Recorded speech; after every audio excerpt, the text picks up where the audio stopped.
E aí, torcedor patriota? Noite longa, hein? Segundo dia de draft sempre é longo, o terceiro dia também. E a gente vem aí com a nossa cobertura desde as 7 da noite no Twitter, no Instagram, no Facebook. E vamos agora fechar a noite com as primeiras impressões desse segundo dia de draft. Bom, primeiro importante, tem alguns jogadores que a gente já estava estudando, outros jogadores ainda não.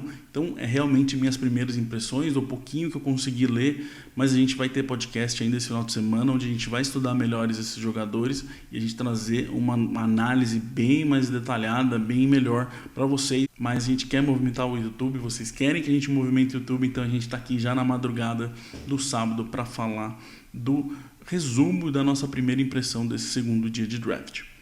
Bom, na pick 37, os Patriots foram lá e pegaram Kyle Duggar, um safety de uma faculdade bem desconhecida, aliás, pouca gente deve conhecer essa faculdade, um jogador muito atlético, muito versátil, muito físico, que deve vir para atuar mais no box, mais como um estilo Chung faz nos Patriots. Ele é um jogador bom no jogo corrido, muito físico nos tackles, consegue atuar no slot, então ele deve ser mais um cara pro Chung do que um cara pro Devin McCourty. Uma questão que os Patriots precisavam faz tempo, a gente já vem falando da necessidade do safety, e não vem para ser titular, muito provável, porque temos Chung e McCourty, mas vem para ser o futuro dessa posição aí para os Patriots, muito provável, a chance é muito grande. O que eu mais gostei nele? A versatilidade, retornador de punch, retornador de kickoff, que sempre é muito bom nos Patriots. E o que mais me deixou cabreiro, vamos dizer, é ele ter jogado numa segunda divisão. Por mais que ele tenha se destacado e muito na segunda divisão, até pelo seu tamanho, quando você vê o vídeo, você vê a diferença de tamanho dele para os outros, tem que se subir 2 degraus aí para chegar no profissional. Então vamos ver o quanto ele vai conseguir produzir na NFL, se ele consegue ser tão físico e tão forte como ele mostrou na segunda divisão do college. Ainda no round 2, na pick 60, os Patriots trocaram com os Ravens para ir buscar o Josh Uche, que acho que é assim que fala agora, ainda estou testando, achando como é que fala o nome dele. E depois no round 3, na pick 87, o Anthony Jennings. 2 jogadores pro front seven, 2 jogadores de outside linebacker / edge, que devem atuar de jeito um pouquinho diferente. O Che é um jogador que a gente já falou dele, falamos na análise que a gente fez em vídeo aqui no YouTube, falamos também dele em texto no nosso site. Mas é um jogador que traz uma versatilidade absurda, consegue jogar em pé, consegue ir para cima do quarterback, consegue cair na marcação de tight ends, por exemplo, e isso deve ajudar bastante a gente. Jogador de Michigan, jogou com o Vinovich e teve uma pouca produção por lesão. Essa é a minha maior preocupação com ele. Ele não conseguiu mostrar, assim, não tem tanto vídeo dele para a gente descobrir se realmente ele é isso tudo que ele mostra nos jogos que ele conseguiu fazer. Na 87, como eu falei do Jennings, é mais um cara para ser um edge. Ele está muitas comparações de analistas falando que ele é muito comparado com o Van Noy, coisa que é boa pra gente, mas ele não deve jogar tanto em pé não. Provavelmente ele vai jogar mais na ponta da linha, porque ele é um jogador que tem uma disciplina muito boa em gaps, que consegue cuidar do edge, a ponta ali, muito bem, e um produto de Alabama, um produto de Nick Saban. Aí já tem muita coisa que a gente pode já fazer um parênteses aí, porque Bill Belichick e Nick Saban são muito amigos, são muito próximos, e eles devem com certeza ter conversado sobre o nosso Anthony Jennings para o Bill Belichick escolher e trazer ele.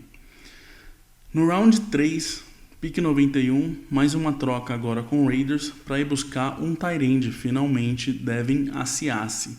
Não foi o nosso querido Troutman, que todo mundo estava querendo. E eu já vou puxar aqui também a pick 101, quando todo mundo achou que estava acabando, que já tinha acabado o dia para os Patriots. Os Patriots foram lá e buscaram o Dalton Keene com uma troca com os Jets. Também um tight end esse de Virginia Tech. O Asiasi é um jogador maior, mais forte, atlético, versátil, mas um jogador, um tight end maiorzão. Ele vai ajudar muito nas duas coisas, recepção de passe e também bloqueio. Apesar de que ele ainda precisa melhorar um pouquinho o bloqueio de corrida. Aliás, os dois. O Keene também precisa melhorar os bloqueios de corrida. mas o Asiasi é um jogador maior, um tight end maior, deve jogar mais na ponta da linha ofensiva. Já o Dalton Keene, que também, quando pegamos ele, também tinha o Trautman disponível, então claramente o Bill Belichick não queria o Trautman. O Keene é um jogador mais atlético, aliás, um canivete suíço, que eu cheguei a ler isso sobre ele, não é nem versátil, é um canivete suíço de tanta coisa que ele faz, joga até de fullback, trabalhou muito em screenplays em Virginia Tech, coisa que a gente deve ver bastante os Patriots continuarem a fazendo, principalmente na situação da linha, do ataque em 2020, mas também precisa melhorar os bloqueios para conseguir evoluir um pouquinho mais na NFL. Porém, um cara que deve dar uma criatividade maior para o Josh McDaniels ali, porque é um cara que consegue provavelmente entrar como um receiver algumas vezes, entrar como fullback, ele deve brincar mais, ter mais opções para ele trabalhar com o Keene. E já o nosso querido o Asiasi deve ser mais um tight end mais tradicional para rotas mais curtas ali, para o Stidham trabalhar numa questão mais segura. Bom, minha nota para esse segundo dia de draft é nota 7. Eu gostei do draft dos Patriots nesse segundo dia. Não amei, mas gostei. Tenho algumas dúvidas. Acho que alguns jogadores saíram antes do que precisava. E acho que, por exemplo, o nosso querido safety jogou numa segunda divisão. Acaba sendo uma incógnita. Tem que ver como que ele vai se portar na NFL com os profissionais. Então, ainda me dá algumas dúvidas. Alguns jogadores que não têm tanto vídeo assim, mas todos com capacidade de teto para evoluir e capacidade para cobrir funções que a gente precisa, se conseguirem trazer pelo menos o que mostraram em vídeos e análises até agora. Bom, no dia 3, nesse sábado, já que a gente já está gravando na madrugada, a gente tem a escolha 159 no quinto round, 195 no sexto round, 204 no sexto round, 212 no sexto round, 213 no sexto round e 230 no sétimo round. Como eu falei ontem, imagino que venha uma troca aí mais uma vez, porque os Patriots não têm escolha de quarto round nesse momento, e tem 4 escolhas de sexto round, inclusive 2 seguidas, a 212 e a 213. Então não acho difícil o Belichick mexer os seus pauzinhos para de repente ter uma escolha de quarto round. O que eu imagino que vem ainda? Linha ofensiva, que é uma necessidade que a gente tem. Wide receiver também imagino vir. E quarterback imagino vir. Não acho que os Patriots vão só com Hoyer e Stidham. Acho que eles vão querer pôr um terceiro nome, pelo menos, para ver no training camp o que consegue fazer. Então eu imagino que venha assim um quarterback para esse sábado, para esse terceiro dia. E como eu falei, wide receiver e linha ofensiva são 3 posições que eu imagino que vai vir para esse Patriots.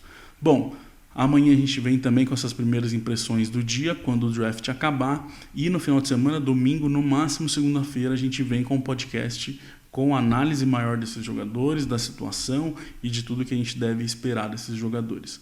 Obrigado a todo mundo que ficou com a gente no Twitter, por exemplo, desde as 7 da noite. Pra gente é um dos dias, os 3 dias mais cansativos que a gente tem, mas a gente faz porque a gente gosta e porque vocês também gostam. A gente espera vocês na próxima. Se você gostou, dá o like, segue aí, aquela coisa de YouTube que todo mundo sabe. A gente está tentando melhorar o YouTube para vocês. Boa noite a todo mundo. Abraço.